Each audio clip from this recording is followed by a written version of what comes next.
I have been asked, twice now, to explain what happened on Eron. The first time I told the council it was classified. The second time, I told them the truth.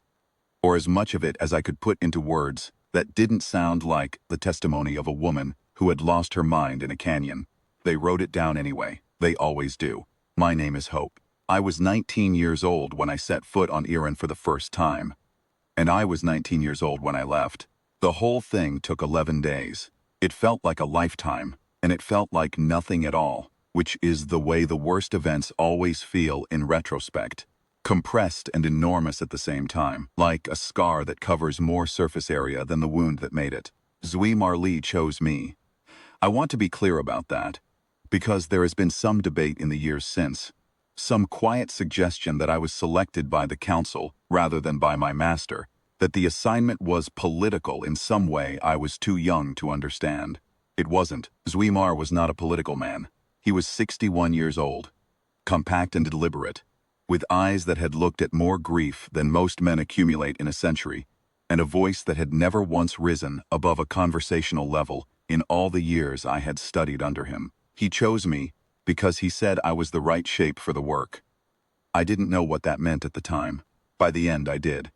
I had been his student for 3 years before Eron. 3 years of early mornings in the training courtyard of the Meridian Station, where the orbital light came through the upper panels in long, slanted bars, and everything smelled of recycled air and machine lubricant, and the particular dry chalk of the exercise mats. 3 years of forms, of theory, of the long, patient business of learning to listen before you act. Zui Mar ran his classes the way he ran everything. Without urgency, with total attention, as though the only thing that existed in the universe was the problem currently in front of him. He was the least dramatic person I have ever met, and he was, I suspect, one of the most effective.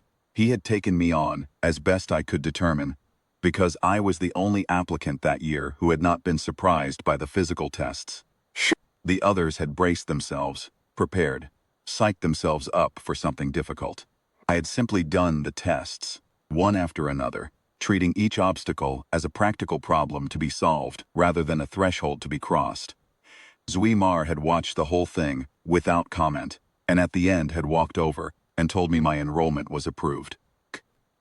When I asked him later what had distinguished me from the other candidates, he said, "You were not performing for me, or working." A pause. That is rarer than you might think. The briefing about Eron came on an ordinary morning. I was in the middle of a maintenance rotation on the station's secondary atmospheric processors when the summons arrived. One of the junior acolytes finding me in a machinery alcove with my arms inside a conduit housing wearing borrowed covers 2 sizes too large, and a look of focused irritation at a filtration seal that had been incorrectly installed by whoever had serviced it last. I pulled my arms out of the conduit, cleaned my hands, changed clothes, and went to the council chamber, where Organa was waiting with Zui Mar, and the expression of a person who has been carrying a weight for some time and is now preparing to share it. Organa was the eldest member of the Order's guiding council. She was small and precise and moved with the economy of someone who had long since stopped wasting energy on anything inessential. She had a quality of stillness that was different from Zui Mar's stillness. His was the stillness of competence, the steadiness of a man who moved when there was reason to move and not otherwise. Hers was something older, something that felt less like a personal quality and more like a condition of the air around her, like the calm at the center of a system that has been in rotation for a very long time. She told us about Soren. She said the name the way you say the name of a geological event. Not with anger or fear, but with a kind of exhausted recognition. The way you announce that the storm that drowned the valley 20 years ago has come around again from the same direction, bringing the same rain, following the same ancient course through the hills. She said it with the flatness of someone who has known for a long time that this day was coming and has spent that time not dreading it but preparing for it, and who is now simply ready. Soren. I had read about him in the Order's historical records. Dark Jedi, they called him, though the title felt insufficient. The way calling a supernova a bright star feels insufficient. He had been repudiated by his own council centuries ago after his obsession with Eron killed 3 successive groups of his apprentices. Young men and women he had burned through, in pursuit of a destination he could not reach. Each one a resource he had used until it gave out. The records said he had been executed. Records were wrong, which anyone who had read them carefully would have suspected, because the records also noted, in a rather dry parenthetical on the third page, that Soren had spent 40 years researching the mechanics of immortality before his trial. You do not spend 40 years researching something and then fail to use it when you need it most. The execution was, in retrospect, an optimistic formality. He was back. He had allies. The remnants of the old imperial machine, the scattered pieces of a collapsed hierarchy that had spent the intervening years waiting for someone with the authority and capability to give them purpose again.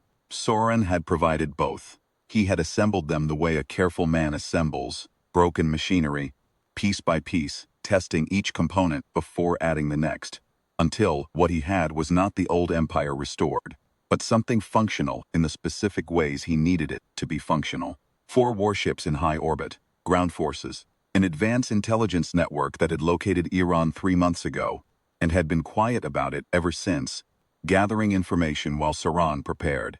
Erna told us he would reach the temple in 12 days. She told us we needed to reach it in 10. She gave us the schematics she had.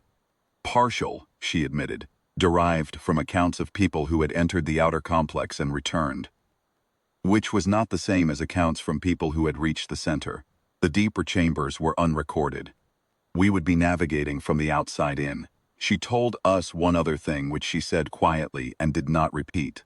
She said that the seal at the center of Eron's temple would not respond to Soren. She said it would not respond to her, or to Zweimar, or to anyone who had come to take what was inside. She said the seal was, and here she used a word in the old tongue that I had to look up later, a word that meant something close to discerning, or patient, or perhaps simply waiting. It had been waiting for a very long time.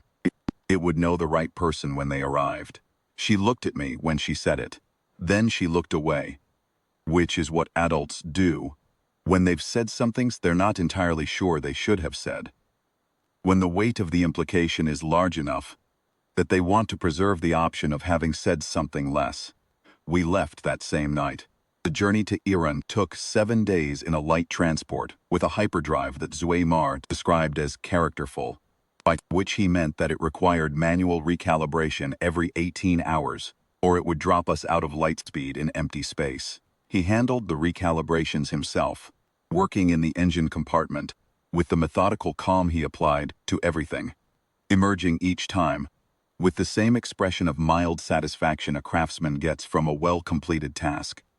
I would sit in the cockpit during those stretches and watch the stars elongate and think about what Organa had said, and about Saran, and about the kind of man who spends centuries pursuing a single thing without ever being dislodged from it. I wasn't afraid of Soren. I want to be precise about this because it matters to the story. I was not operating from a place of courage in the conventional sense. The sense that means you feel the fear and push through it anyway, which is a real thing and a valuable thing, but is not what was happening in me during those 7 days. I grew up on a processing station at the edge of a debris field, where we refined volatile fuel compounds, and the hull flexed with every thermal cycle, and every shift contained the ambient possibility of catastrophic failure. Learned, in that environment, to register danger the way you register weather, as information about conditions, not as an emotional state to be managed. Fear was a signal. You read the signal, you determined the appropriate response, and you acted on it. Fear itself was not the event. The action was the event. What I felt about Soren was closer to attention. He was a genuine problem that required a genuine solution. I turned my attention to him the way I would turn my attention to a malfunctioning pressure seal, with interest, with respect for what it could do if mishandled, and with the practical intention of addressing it correctly. Zweimar knew this about me. I think it was in some part why he chose me. On the 5th day, he found me in the cockpit, running through the forms he'd taught me, slow and deliberate in the narrow space between the pilot's seat and the forward viewport, moving with the careful precision of someone who has learned that a form practiced slowly becomes a form performed quickly without the loss of quality that speed usually costs. He watched for a while without speaking, which was typical of him. He was not a man who filled silence, because silence made him uncomfortable. "Do you know what Eron actually is?" he asked. After enough time had passed, that the question arrived without preamble, but also without surprise. "Temple," I said, continuing the form. "Ancient. Built during the war period, for which we have records but not full comprehension. Contains a seal. The seal, according to legend, provides access to something described as infinite knowledge, which I assume is either embellished or metaphorical, since the literal version seems physically unlikely." "The legends are not embellished," he said. "That's what makes this situation serious, rather than merely difficult." He sat down in the co-pilot's seat and watched me continue through the movement. "Eron is not a place that was built to contain knowledge. It was built to concentrate it, to take what already exists in a person and amplify it, extend it, make it available at a scale it could not otherwise reach. The stories about infinite knowledge are descriptions, imprecise but not inaccurate, of what that process feels like from the inside when it works as intended." I stopped the form. "What happens when it works for the wrong person?" He was quiet for a moment. Outside the viewport, the stars moved in their long, slow, indifferent arcs. "What is already there becomes larger," he said finally. "Whatever the person contains, certainty, capability, whatever they have built themselves into, becomes extended and amplified. Problem is that most people have built themselves around something that, under examination at that scale, proves to be hollow. The amplification reveals the hollow rather than the structure. And a whole thing under amplification is..." He paused. "Catastrophic is not too strong a word. And Soren?" "Soren has spent 3 centuries adding to himself," Zuimar said. "Technique, power, capability, the immortality he bargained for, layer upon layer.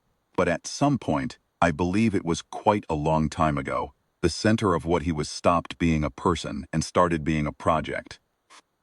There is nothing at the foundation anymore that would hold under examination. If the seal accepts him, what it amplifies is the project, the ambition, 3 centuries of accumulation, extended to the scale Eron is capable of." He looked at me. "The galaxy would not recover from that quickly." "Then we stop him reaching the seal," I said. "That is one approach," he said. "The other approach is ensuring that the seal responds to someone before he arrives, which removes the possibility entirely. A seal that has already closed cannot be opened twice." He held my gaze. "Ganna was not being careless when she looked at you. I thought about this. She said the seal would know the right person." "Yes." "How does she know I'm the right person?" Zuimar was quiet for a moment that stretched long enough to be its own answer. "She doesn't know," he said finally. "She believes. There is a difference, and the difference matters. She believes because of what you are, not what you have achieved, not what you have demonstrated, but what you are at the foundation, the kind of world you came from. The kind of certainty that kind of world builds in a person." He stood. "Belief is not knowledge, and I am not going to tell you that this is certain. It is not certain. It is a calculated risk, and you deserve to know that."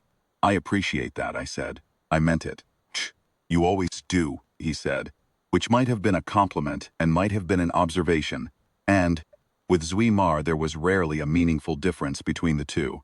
He went back to the engine compartment. I went back to the form. Outside, the stars moved, and the transport moved through them, and 7 days became the canyon of Eron, and the canyon became everything that came after. Eron from orbit looked like a world that had been beautiful once and had not forgotten it. The surface was mostly canyon, vast rifts in amber and ochre stone, worn into curves by wind that had been blowing for longer than human civilization had existed. Shaped by the slow, patient work of atmosphere against rock over geological time, the temple complex was built into the canyon walls themselves, carved into the living rock rather than constructed on top of it, so that from a distance it looked less like a building and more like the canyon had been thinking very hard for a very long time. And these structures were what it had thought. Orbit. In the early morning light of the system's sun, the stone caught the light in bands of orange and gold and deep shadow, and the carved entranceways at the base of the main canyon wall were barely visible at this distance. Dark openings in the face of the cliff, patient and waiting. The way things built with the intention of lasting feel patient, and waiting even from a great distance. We came in low, beneath the canyon rim, hugging the stone to avoid the sensor sweeps of Soren's advanced ships. There were 4 of them in high orbit. Imperial pattern vessels, old design but recently maintained. The kind of hardware you assemble when you want capability without visibility. Soren had not broadcast his arrival, because he had no interest in competing with anyone who knew he was coming. He intended to walk into Eron and out the other side with what he came for, and the ships were infrastructure, not declaration. Sweemar put us down on a flat shelf of rock in a side canyon 3 kilometers from the main entrance, invisible from above. He shut down the transport's running systems one at a time, methodically, until the ship was cold and dark and indistinguishable by sensor from the surrounding stone. 2 days ahead of him, I said, running the numbers. Perhaps less, Zweimar said. He will have assets we did not see. He has had months to prepare for this. He looked at the canyon wall outside the forward viewport. In the morning light, the carved entranceway was visible at the edge of our view. A rectangle of deeper darkness in the amber cliff face. We move now, we do not stop, we moved. The outer arcade of the temple complex was a long corridor carved from the rock face, where the ancient builders had documented their history directly in the stone. Pictographic records covering every available surface, from the base of the walls to the ceiling, dense with images whose meanings I could feel at the edge of comprehension without being able to bring them into focus. Standing figures, recurring shapes, geometric patterns that might have been astronomical or architectural, or something for which I didn't have a category. The builders had been here for a very long time, long enough to fill this corridor completely, and what they had recorded felt important in a way that the absence of translation made maddening. First, of Soren's scouts found us, or we found them, depending on how you count it, in the middle of the arcade. 3 men, moving carefully, mapping the complex, with the professional attentiveness of people who knew their employer's standards and intended to meet them. They were good. They were not expecting 2 people who had grown up, respectively, in the engine compartments of old starships, and in the maintenance corridors of a processing station, both of whom had a somewhat specialized relationship with confined spaces, and with moving through them efficiently. Zweimar handled the first 2 without a sound. He was 61 years old, and he moved like something much younger, not with the explosive athleticism of a man half his age, but with the compressed efficiency of someone who had been refining the same movements for 4 decades, and had removed from them everything that was not necessary. He was quiet in the way that good machinery is quiet, not because it lacks power, but because the power is going precisely where it is needed and nowhere else. The 3rd scout came around a corner, faster than the geometry of the situation suggested he should have, and he was my problem. He led with his weapon, which was a mistake. Because leading with a weapon when you haven't confirmed a clean line gives the other person options. Took it from him. The rest was quick and unfortunate and necessary. Don't look at the wall, Zweimar told me quietly, meaning the carved record that surrounded us. Will be time for it later. There wasn't. But I didn't know that then. The complex deepened as we moved inward, the chambers expanding in a sequence that felt intentional, each one larger and more resonant than the last, as though the builders had understood that anyone who reached this far deserved to have the scale impressed upon them slowly, given time to adjust before the next expansion of understanding. The ceiling of the 2nd chamber was 10 meters above our heads. The 3rd was 20. By the 5th, I had stopped trying to see the top and was simply moving through the space, letting its scale exist at the periphery of awareness rather than the center. The resonance began in the 3rd chamber. Not sound, not quite. Feeling in the chest, low and even, like standing near machinery that is operating at a frequency just below the human auditory range. Frequency of something large, working steadily. I noticed it and noted it and kept moving, because noticing and stopping are 2 different things. We encountered 2 more groups of scouts in the inner chambers. The 2nd was larger.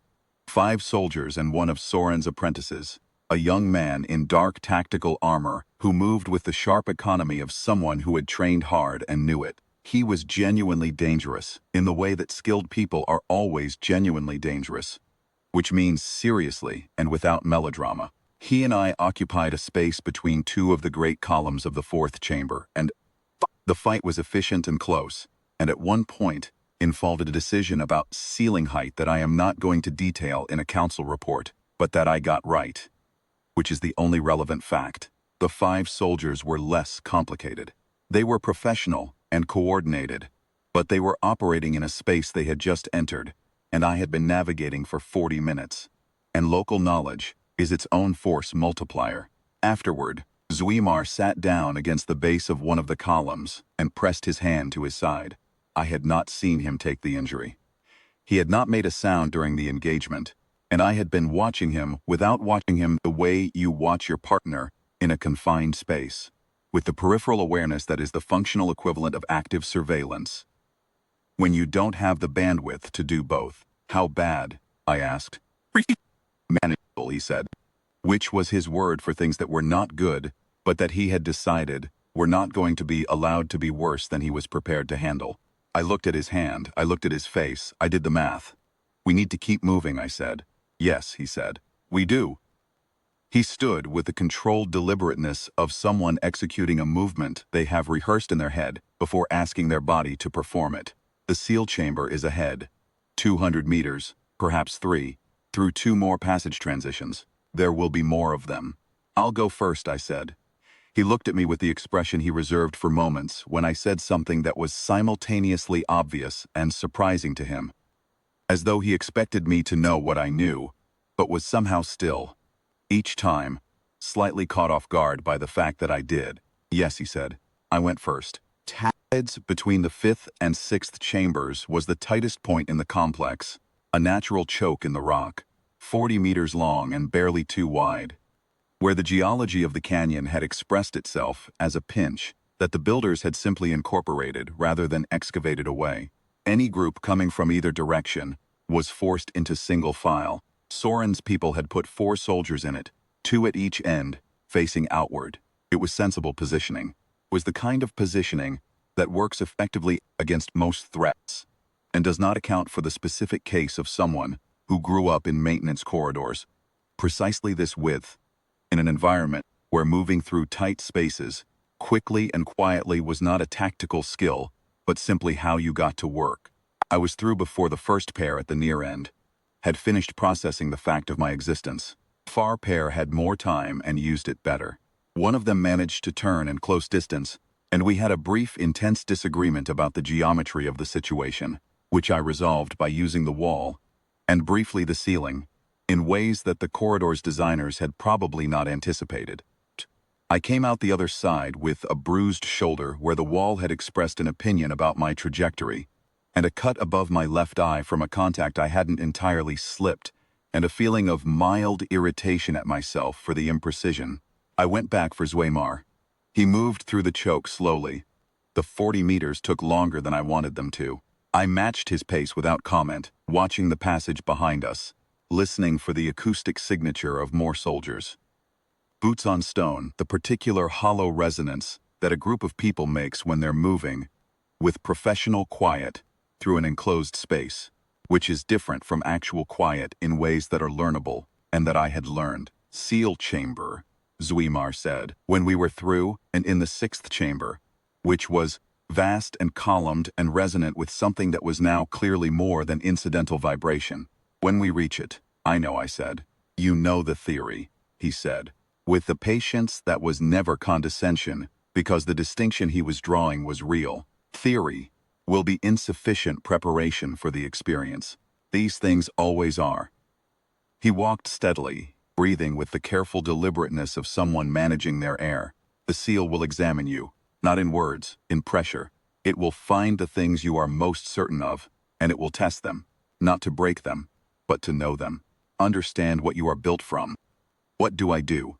You stay exactly what you are, he said. You do not try to be more.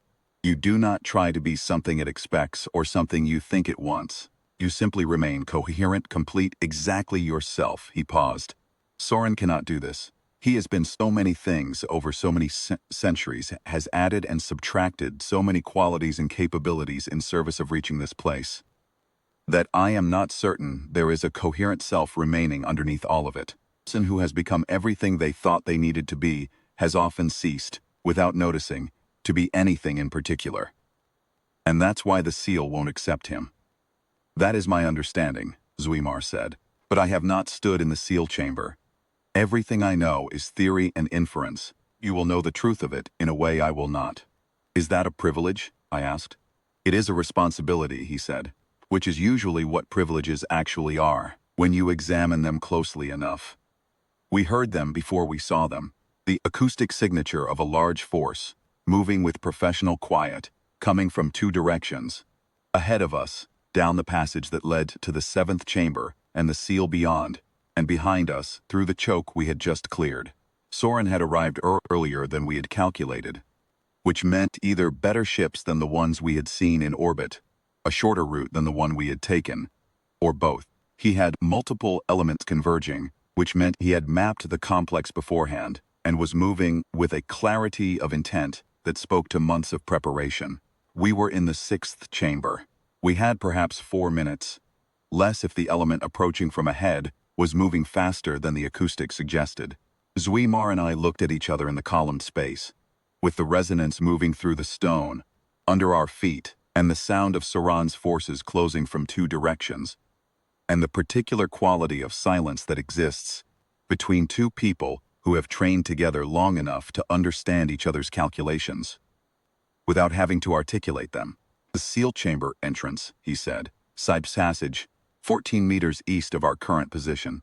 Have the schematics. The passage is narrow but passable. You go, I said. I hold the entrance to the sixth chamber from the front approach. Hope. The side passage will slow the front element enough that I can engage them in the main chamber before they reach the passage entrance. The rear element will break through the choke eventually, but not in time. I looked at him. You need to reach the seal chamber. Someone needs to reach it while I have their attention. The plan was for you to reach the seal chamber, he said with quiet precision. Organa's belief was about you. Organa's belief was about what the seal would choose, I said. It can only choose someone who arrives. You get there. You do what you can. The seal responds to you, then we've won. If it doesn't, then you hold it until I can get there. I held his gaze. The mathematics work. This is what you taught me. The mathematics always work. Eventually, if you're willing to run them honestly. He was quiet for a moment. Outside the column, the sound of boots was getting louder. 14 meters east, he said. There is a gap in the columns. You will see the passage entrance. It is lower than the main passages. You'll need to duck. Chamber itself is 30 meters down the passage, he went. I watched him go. Then I turned and faced the main entrance to the sixth chamber from the direction the larger forward element was coming, and I did what I had been doing since I was old enough to crawl through the maintenance corridors of the processing station. I assessed the space I had, the resources available, the geometry of the problem, and I got to work. There were 11 of them. I counted as they came through the entrance, which was wide enough for 2 abreast. So they came through in pairs with a rear element single file on the approach. Counting is useful. It gives you a number, which is actionable information, and it gives you something to do with the part of your mind that would otherwise spend its time on things that are not actionable.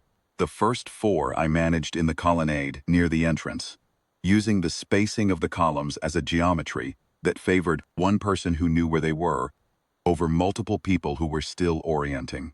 The columns were old stone, massive, carved with the same dense pictographic record as the rest of the complex, and they were excellent cover and reasonable redirection, and very effective at making it difficult for a group of people to coordinate when they couldn't see each other around them.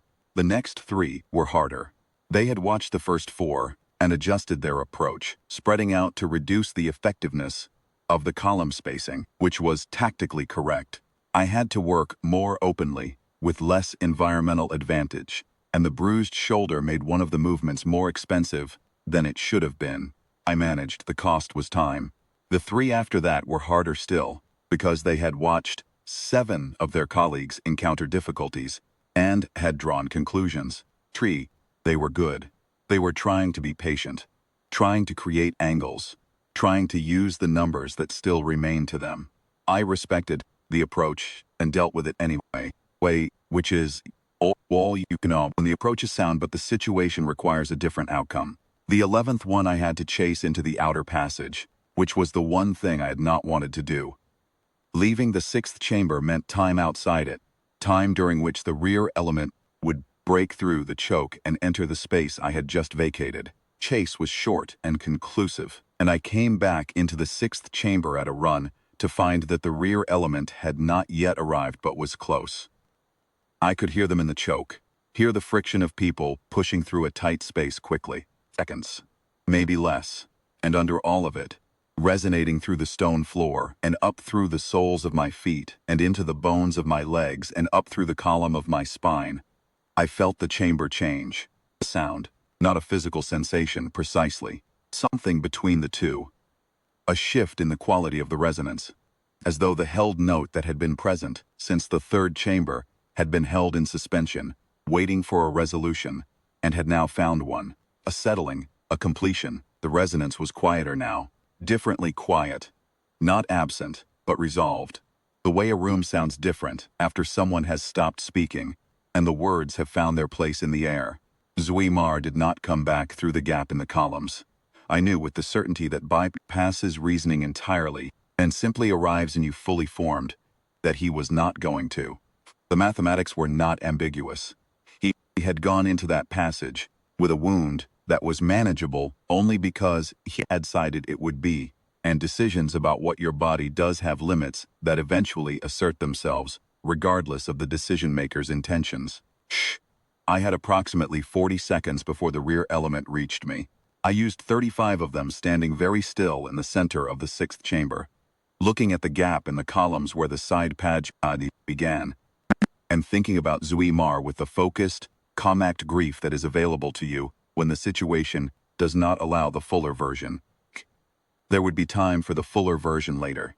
Right now, there was the side passage, and what was at the end of it, and what it was waiting to find there. I used the remaining 5 seconds to move to the side passage entrance.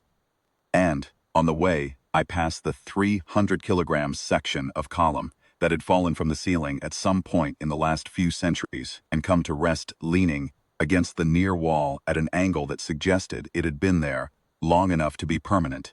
Put my hands under it, found the balance point, and tipped it across the passage entrance. It landed with sound like a decision being made and stayed there, which would not stop the rear element for long, but would stop them for long enough. Then I went down the side passage. The passage was narrow and dark, and the resonance was overwhelming. Not loud, exactly, but total. Filling the air the way pressure fills a sealed container, present in every direction at once. The low, clear tone that I had been feeling for hours was now audible as well as felt.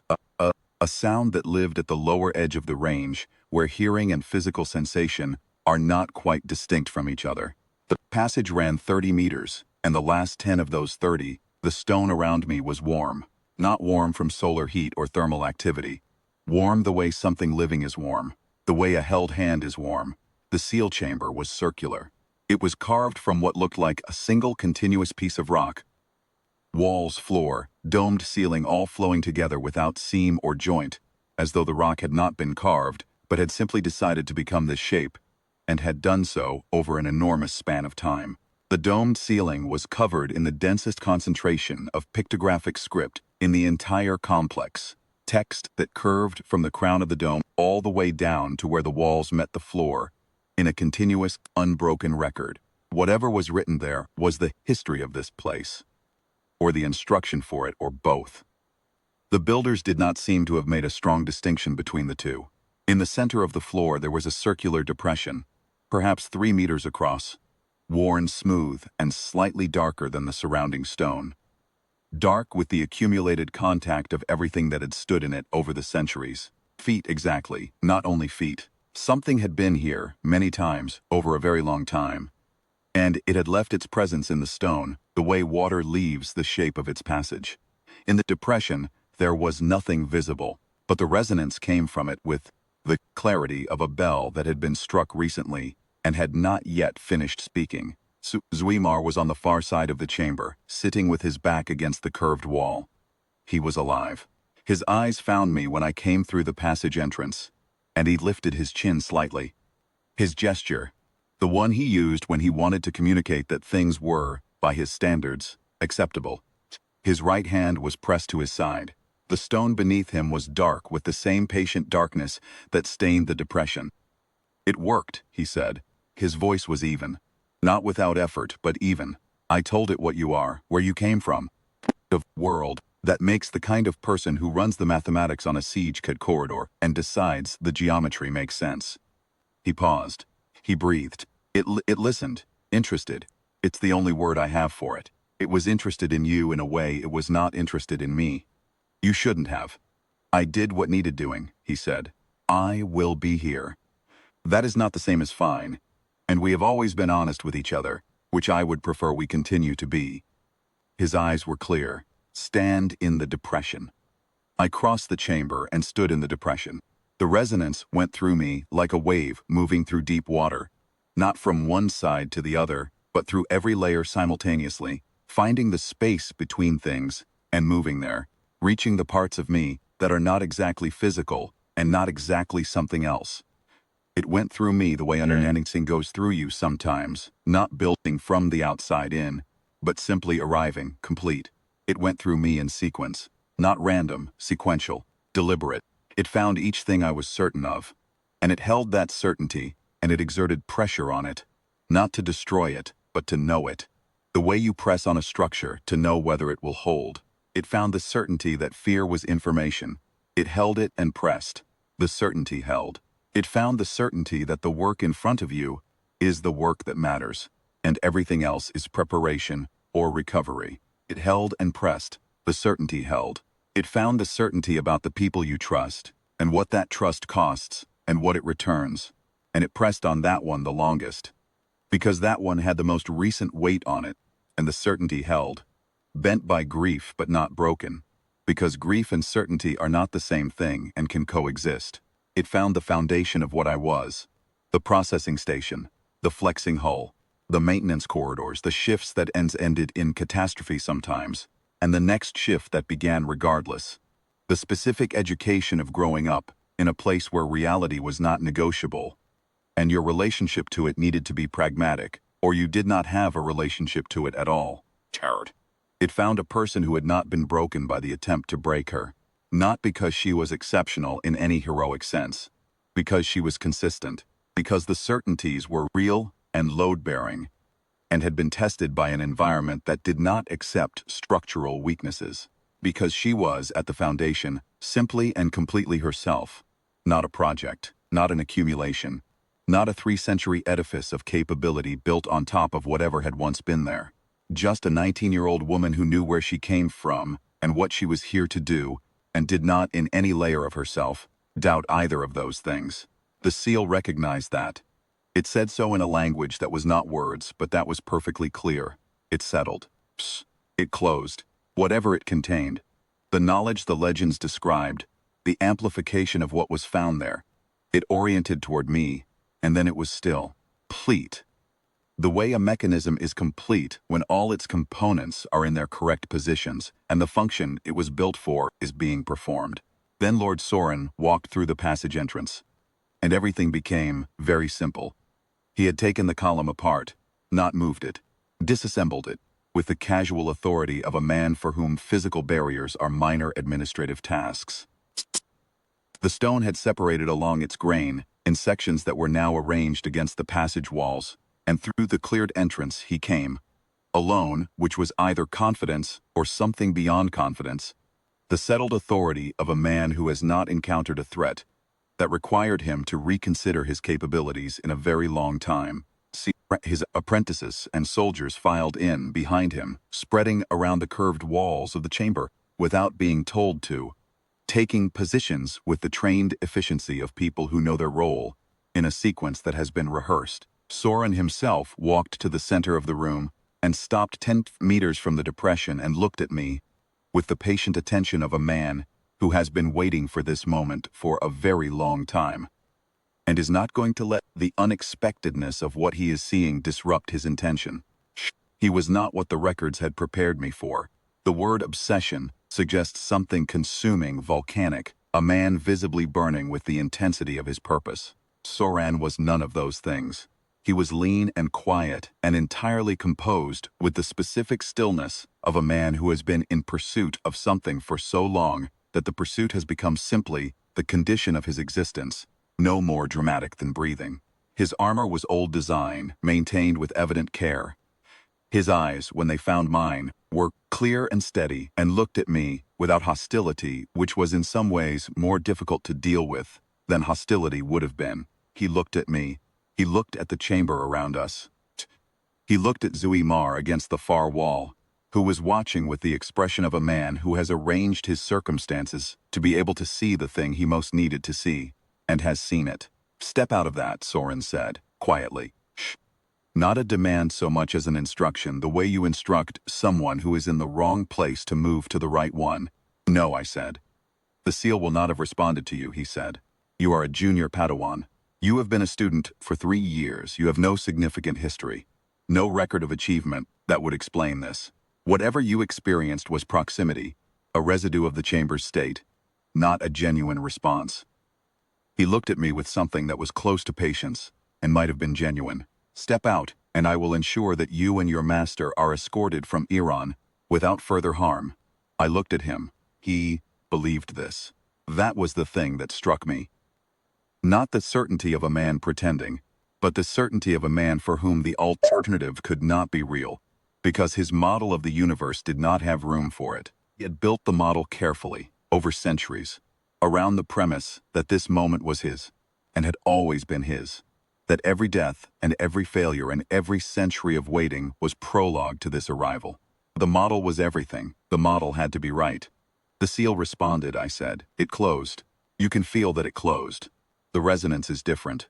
You walked into this room and felt immediately that something had changed. And you know what that change means. You've been studying this place for centuries." I watched his face. "You know it's done." Something moved through his expression. Not doubt.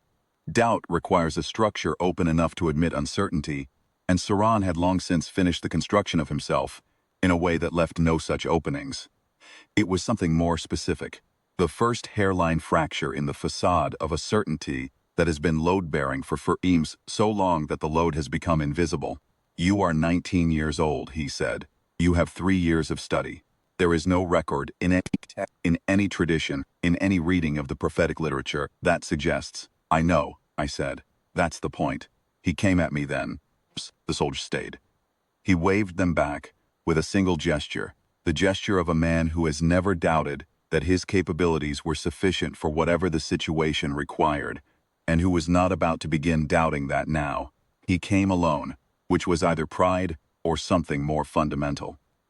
The need to settle this personally, in the way that men who have staked 3 centuries on a belief need to settle the thing that contradicts it. He was magnificent and terrible and completely convinced of his own sufficiency, and he brought 3 centuries of accumulated technique at a 19-year-old girl, standing in a circle of smooth, dark stone, and it was like watching something that has never encountered the thing it was built to encounter finally. Finally, find it. Stayed in the depression. I did not fight. I held my position, and I held my certainties, and I stayed exactly what I was. The processing station, the flexing hull, the maintenance corridors, the mathematics of a siege entrance, the grief of watching someone you love finish what they came to do and not come back. And the seal took what came at me and redirected it, not into me, but through the stone and away, into the rock of Eron itself, into the billions of years of patient stone. He came again, and each time the seal absorbed it, and I held my position and did not move, and did not flinch, and did not become anything other than what I was. The chamber shook. The carved ceiling sent dust down in pale curtains.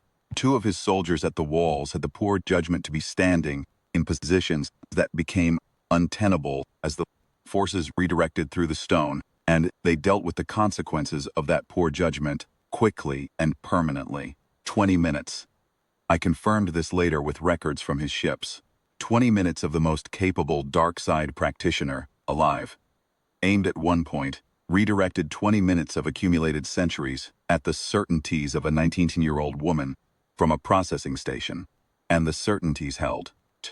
He stopped. He stood in the chamber and breathed, and the breathing was visible, which surprised me. I had not expected a man who had cheated death to need to breathe quite so obviously. He looked at me and at the chamber and at Zuaymar against the wall, and his face was the face of a man who has run his model against reality and found them irreconcilable. It chose you, he said. Yes, I said. You're a child. I know, I said. He stood in the silence of the chamber for a long time. He looked around, at the carved walls, the domed ceiling full of script, the depression, the soldiers along the walls who were watching him with the uncertain attention of men whose organizing principle has encountered an unanticipated situation. He looked at all of it with the eyes of a man cataloging something he is about to leave, taking a final accounting of the centuries that led here, the cost of the journey, the shape of the destination. Then there is nothing left, he said. That depends, I said, on what you had to begin with. He looked at me for a long, still moment. Then, he turned and walked toward the passage entrance, and his soldiers watched him go, and then, with the slow, confused movement of people whose certainty about what they were doing here has just dissolved, they followed him out of the chamber, through the passage, back into the complex, back toward the canyon and the ships, and whatever was left for them after this. He stopped once in the passage entrance and turned back. What did it give you? He asked. The question was genuine. Everything he was. Under the centuries and the capability and the dark accumulation of a life lived entirely in service of one goal, there was still enough of the original person. The person who had once begun this search from something like real curiosity, to want to know. I thought about it honestly. A map, I said. I know where I am. He was quiet for a moment, and his face held something that might have been grief. In a man who had spent long enough removing the capability for grief, that it had become nearly unrecognizable. I haven't known that, he said, in a very long time. Then he left. The passage absorbed him. The sound of his force receded through the complex, growing quieter, reaching the outer arcade, the canyon, the distance, gone. And the seal chamber was left with its resonance, low and settled and peaceful. The sound of a mechanism that has completed its function and is now at rest. I went to Zuaymar. He was alive. Barely and truly, which is the only way alive means anything. I sat down on the stone beside him and put pressure on his side and waited, because sometimes waiting is the only action available to you, and the practice of it well. Treating it as purposeful rather than suspended, as an active discipline rather than an absence of action, is the difference between the time being useful and the time being lost.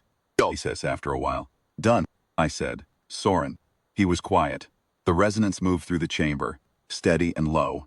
You know, he said after a time, the records about Eron, the infinite knowledge the legends describe, they were not precisely wrong, feared. They were describing something that cannot be adequately described in the vocabulary available to people who have not experienced it. Knowledge is the closest word they had. Map might be better. I know, I said. Good. He closed his eyes.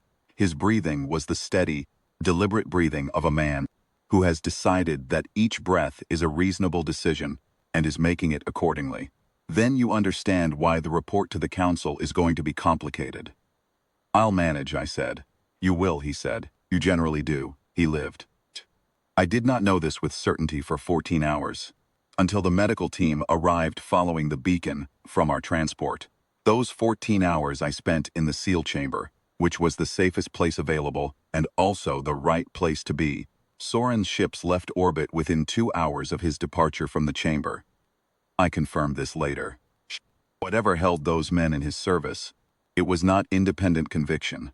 And when the conviction at the center of the project ceased, the project ended. I sat in the seal chamber for 14 hours, and I let the resonance do what it did, which was to continue, steady and complete, and without urgency, the way things that have finished their most important work continue anyway, because continuance is their nature. At some point in those hours I looked at the pictographic script on the dome above me and understood, not fully and not in translation, but enough. The builders had been here a long time. They had seen the wars. They had built this place because they believed, in the same way Organa believed, which is the way that is not knowledge, but is sometimes more durable than knowledge, that the right person would eventually arrive, not a great person, Not a person of achievement or power or 3 centuries of accumulated capability. Simply the right person. Someone whose foundation held under examination. Someone who knew where they were. They had built a place to wait for that person. They had built it to last as long as the waiting required. It had required a while. I went back to the council. I gave the report that was possible to give, in the vocabulary that was available, about things that do not translate into vocabulary without significant loss. The council wrote it down. The council always writes it down, which I have come to understand is its own form of faith. The faith that the record matters even when the record is inadequate. That the attempt to preserve what happened is worth making, even when what happened cannot be fully preserved. Sui Mar recovered. He came back to the station after 6 months, walking with a slight list to his right side, that he denied was a list, and that everyone who worked with him confirmed was a list, without exception, and without his acknowledgement forever. He went back to teaching. He was still teaching when I last heard from him, still arguing with the council about the accuracy of their report about Eron, in the quiet and an utterly relentless way. He argued with everything he believed to be wrong, which is to say he was winning. Soren was not seen again. There are theories. He found another path to what he sought, or he finally didn't, or he is somewhere applying his patience to a new purpose, in the way that people with very long lives and very specific capabilities tend to, when the purpose that organized them fails. No, I find I don't particularly need to know. The seal is closed. What Eron contained has been accounted for, and oriented, and placed in the hands it was built for. I carry it quietly, which is the only way I know to carry anything. It is not a power that announces itself. It does not change the way I move through the world in any visible sense. I am still a person who checks the mathematics before acting, who treats fear as information, who goes through the maintenance corridor because the geometry makes sense, who holds the position because holding the position is the correct thing to do. Changed is what the seal changed, which is nothing and everything, which is simply that I know where I am. Not where I am in some cosmic geography of significance and destiny. I have no patience for that kind of account, which always values the dramatic shape of a life over the actual substance of it. I mean where I am in the simpler, more practical, more useful sense. What I am, what I'm built from, what holds and what doesn't. Most people spend a long time finding that out, and some never do. And some pursue it for centuries at the cost of everyone around them and still arrive empty. I was 19 years old, a woman from a processing station where the hull flexed and the work was real. The seal examined me and found what was there and held it up and said, "Yes, this is enough," and it was. It is. It turns out, when you strip everything else away, that it was always going to be enough.